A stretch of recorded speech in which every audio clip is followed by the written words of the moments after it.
بسم الله الرحمن الرحيم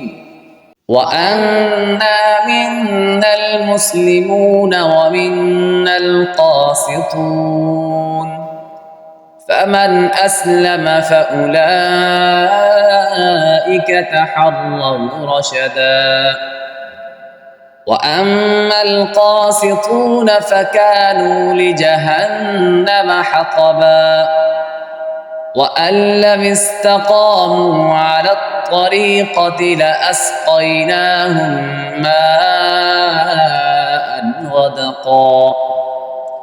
لنفتنهم فيه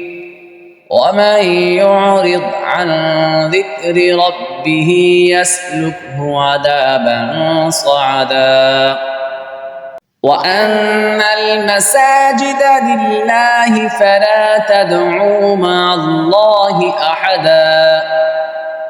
وأنه لما قام عبد الله يدعوه كادوا يكونون عليه لبدا قل إنما أدعو ربي ولا أشرك به أحدا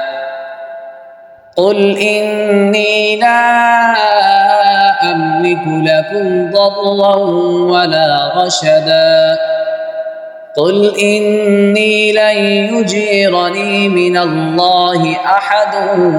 ولن أجد من دونه ملتحدا إلا بلاغا من الله ورسالاته ومن يعص الله ورسوله فإن له نار جهنم خالدين فيها أبدا حتى إذا رأوا ما يوعدون فسيعلمون من أضعف ناصرا وأقل عددا قل إن أدري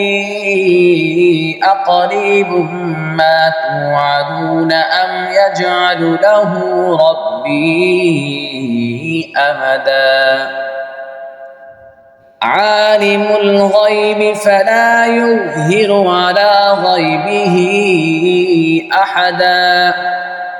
إلا من ارتضى من رسول فإنه يسلك من بين يديه ومن خلفه رصدا ليعلم أن قد أبلغوا رسالات ربهم وأحاط بما لديهم وأحصى كل شيء عددا.